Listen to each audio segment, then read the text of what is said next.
Esta tarde, pues que el Espíritu de Dios se siga moviendo, amén. Ayer por la noche que estábamos en Santurce hablábamos de eso, de qué buen concepto es el que nos dice la palabra cuando dice que su palabra corra y sea glorificada. Porque es que la palabra de Dios produce eso.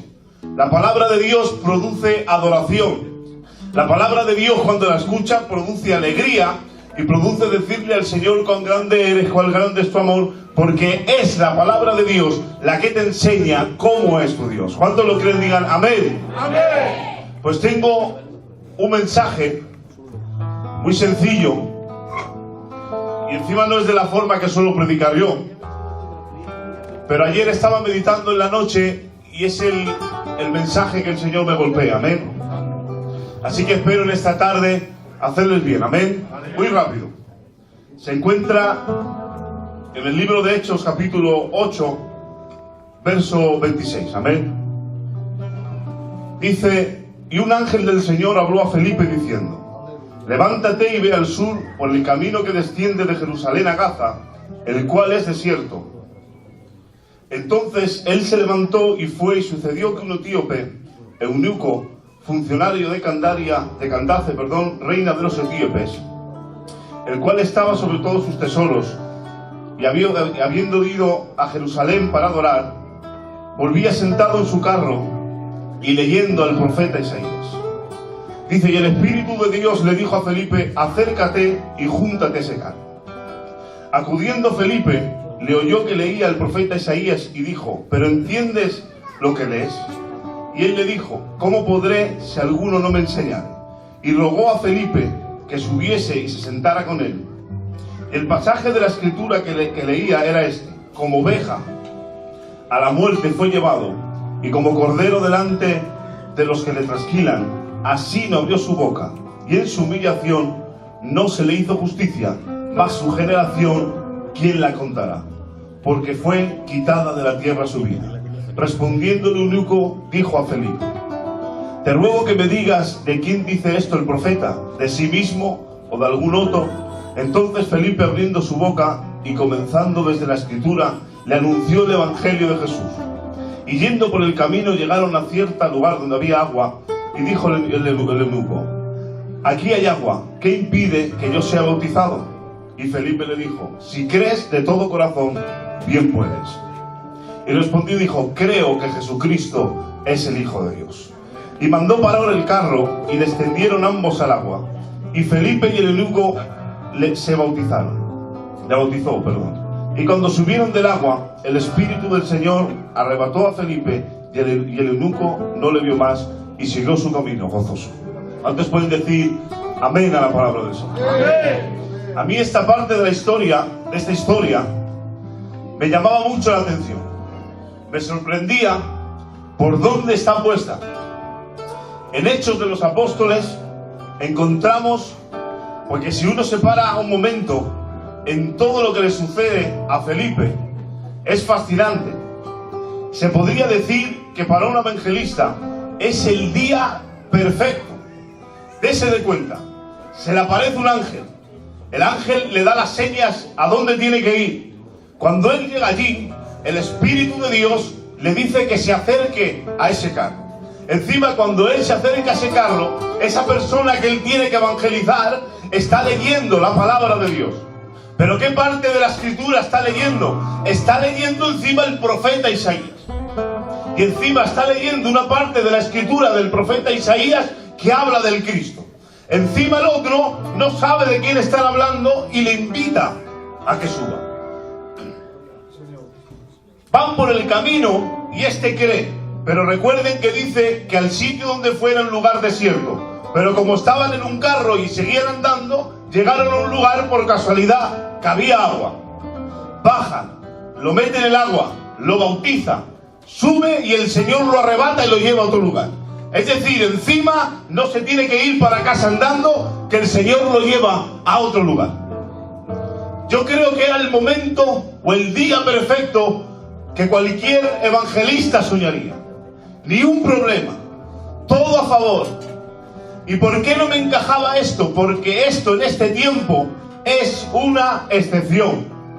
En el tiempo que ocurría esto era una excepción. Porque miren, Felipe es de la misma generación o de la misma hornada que Esteban. Los dos fueron uno de los diáconos que salieron. Pero sin embargo, en ese mismo tiempo, Esteban predica el Evangelio y muere apedreado. También Pedro y Jacobo son encarcelados y a Jacobo lo matan a espada. Eran momentos difíciles.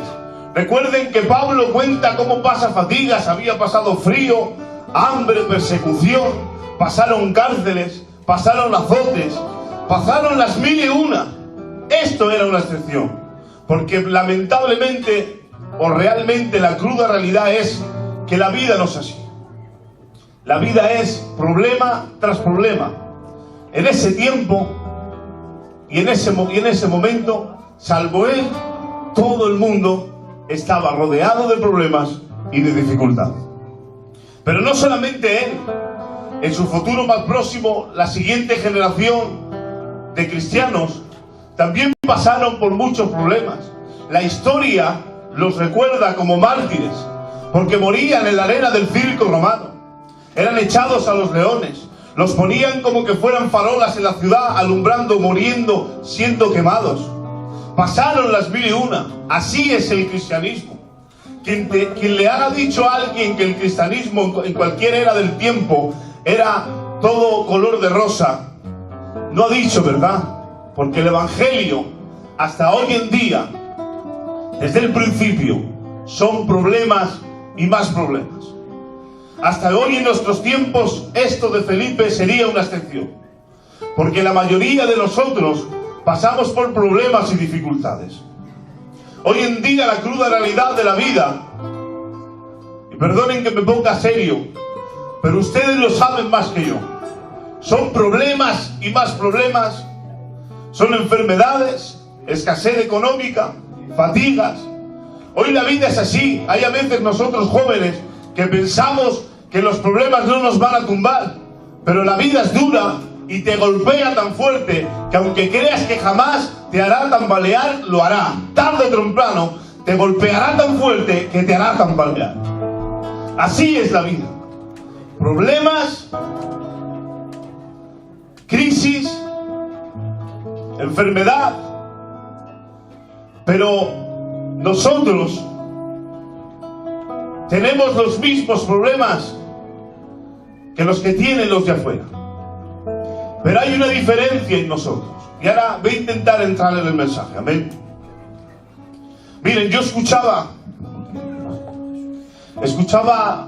a Jesús Adrián Romero contar una historia real que me hablaba mucho. Amén. Él contaba que le escribieron una carta de una persona muy joven, y la carta que él leía dice así. Dice que con la edad de 24 o 25 años, él dice que desde jovencito, él y sus padres eran cristianos y estaban en el Señor. Pero dice que de la noche a la mañana, este joven con 24 o 25 años pierde a su padre. Su padre tiene una enfermedad que en unos 3 meses parte con el Señor. Dice que él le empezaron a saltar preguntas. El por qué, si ellos servían a Dios desde tanto tiempo, ¿por qué tan de repente había perdido a su padre? Pero bueno, dice que prosiguiendo los años, conoció a una muchacha del coro, de la iglesia. Dice que se casaron. Volvió, dice, a ser feliz otra vez, a pesar de que siempre él recordaba a su padre. Pero dice que a los 4 meses de casados, su mujer, él está en el trabajo y le llaman desde el hospital, y cuando él va, le ha dado una especie de derrame cerebral, y cuando llega le dicen que su esposa ha fallecido. Dice que a él el mundo se le vino encima, porque en cuestión de unos pocos años ha perdido a su padre, se casa, y a los 4 meses de recién casado, de estar gozando en alegría, sirviendo al Señor, pierde a su esposa. Dice que este joven empieza a entrar en una depresión, comienza a no salir de casa, se encierra en su cuarto. Dice que no quería ver a nadie, que no quería que nadie le visitaría. Se encontraba tan triste, tan vacío, que no quería ya volver otra vez a pisar una iglesia. Pero dice que con el tiempo, por necesidad económica, tiene que volver a trabajar. Pero él sigue yendo a trabajar, pero siempre, cada noche, no puede dormir y los días se le hacen muy largos por ese vacío que se ha quedado en su corazón.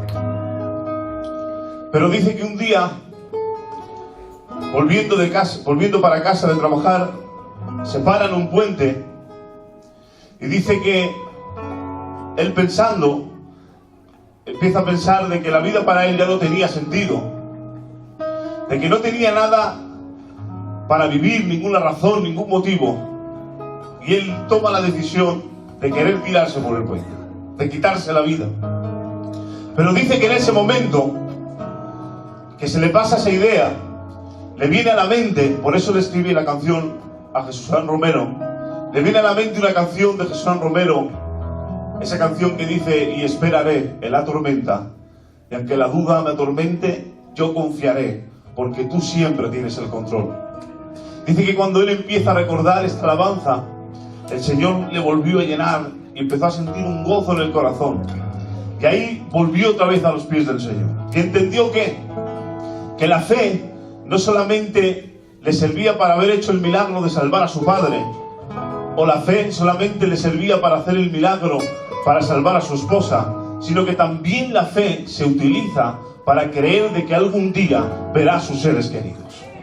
Y a veces nosotros nos ocurre esto, solo queremos la fe que mueve montañas, pero también tenemos que creer la fe que espera en el Señor. Tenemos que empezar a confiar en el Señor, aunque haya un problema tan grande, tan duro, que es difícil de llevar, pero hay que empezar a confiar en el Señor. Es verdad que a veces el problema es tan duro, te ha golpeado tanto la vida, que parece que el Señor te ha dejado de lado. Porque a veces nosotros decimos que el Señor te ha bendecido, pero en realidad cuando vas a casa tú no sientes esa bendición.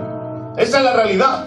A veces tú no sientes que Dios te haga bendecido, aunque Dios te haga ayudado. Pero miren, Cristo en la cruz del Calvario, golpeado, maltratado y solo, es decir, que el Padre le había abandonado. El Padre se había apartado de él, de tal manera que Cristo dice: Padre, ¿por qué me has desamparado? El Padre se había apartado de él, pero lo que me sorprende es que unos instantes después, ¿saben qué dice? En tus manos encomiendo mi espíritu. A pesar de que el Padre lo había abandonado, a pesar de que lo había dejado golpeado y maltratado y se sentía solo, él seguía confiando en el Padre. Y así debe ser el cristiano. A pesar de que la vida te golpee, sigue confiando en el Señor. No pierdas la confianza, no pierdas la fe. La fe y la confianza en Dios es el sustento y la alegría del creyente. ¿Cuántos lo creen? Digan aleluya. Debemos de seguir viviendo en fe, movernos por fe y caminar por fe, confiando en el Señor. Es por eso que yo recordaba cuando los apóstoles estaban en la barca y ellos le despiertan porque se levanta una gran tempestad, pero dice la Biblia que el Señor les regaña. Yo nunca he entendido esto. ¿Por qué les regañas y les dices hombres de poca fe, si ellos te han despertado para que tú soluciones el problema? Si ellos han acudido a ti para que tú soluciones el problema, ¿por qué les dices hombres de poca fe? ¿Saben por qué les dice hombres de poca fe? Porque el Señor antes de partir les dice: cruzaremos al otro lado. No importa la tempestad que habría, no importa el agua que se levantaría. Si el Señor dijo que cruzaremos al otro lado, ten por cierto que llegarás al otro lado. Así debe ser el cristiano. Quizás en el paso de la vida se levantan las olas y parece que no puedes, que no llegas, que no alcanzas. Pero si Dios te ha dicho que llegarás y que alcanzarás, créelo, confía en el Señor. Yo he pasado por momentos que he tenido que confiar en el Señor, a ciegas. Y ahí mi corazón se ha llenado de alegría y de gozo. Porque eso es la fe. Creer sin ver. Quizás la realidad sea cruda y difícil, pero sigo creyendo en aquel que nos ha llamado. Amén. Porque miren, a veces, y pido disculpas si alguien se ofende, a veces predicamos de aquí un evangelio como que todo es fácil, como que el Señor nos ha prometido todo victoria, todo bien, todo bonito. Pero la palabra del Señor dice que en el mundo tendréis aflicción. Pero dice, miren, pero confiad, yo he vencido al mundo. Esa es la base del cristiano. En el mundo tendréis aflicción, sí. El Señor no te vende un evangelio falso, te dice la realidad, aflicción. Pero confía, yo he vencido el mundo. Y esa es la clave del cristiano. Es como el rey David, que se encuentra en uno de los mejores salmos y dice que sus enemigos tienen más que él, más abundancia. Pero él tiene que reconocer y decir, yo en paz me acostaré y asimismo dormiré, porque solo tú me haces vivir confiado. Es la paz que nos inunda cuando confiamos en el Señor. Hay que confiar en el Señor. Y a veces, cuando tenemos problemas,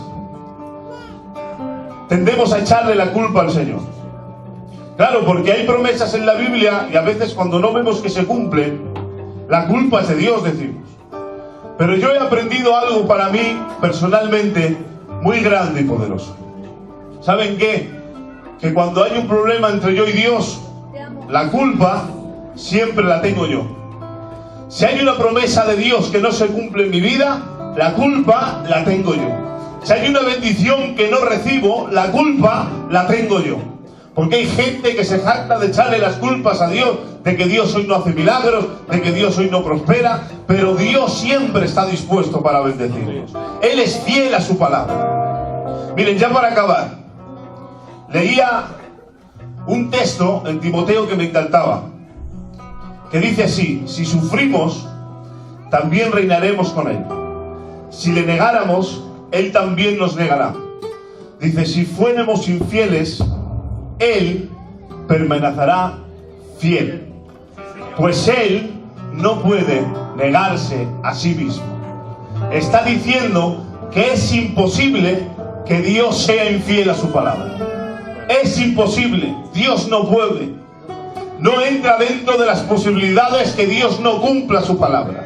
Si Dios te dijo que te va a bendecir, si Dios ha dicho que nos va a llevar al cielo, sigue confiando, sigue creyendo. Él no puede faltar a su palabra. El Señor se debe a sí mismo. Nosotros sí fallamos, nosotros sí cometemos errores, pero Él siempre permanece fiel. Confía en el Señor.